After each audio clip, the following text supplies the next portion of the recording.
storage extension team look at a whole range of different makes and models of silo. A lot of those are gas-tight sealable silos, and they're fitted with pressure relief valves like this one. Now, pressure relief valves come in a range of different shapes, sizes and formats.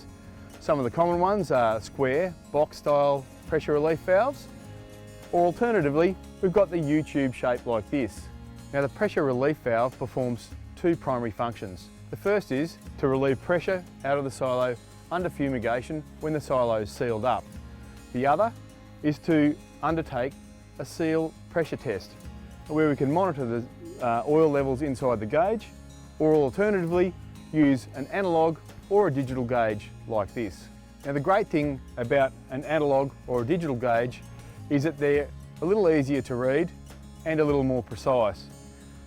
They equate directly to what goes on in the pressure relief valve here, and from an oil level perspective, 25 mil oil level difference equates to 250 pascals on the gauge. Of course, the halfway point being 125 pascals. For more information, go to storedgrain.com.au or speak to one of the team on 1800 Weevil.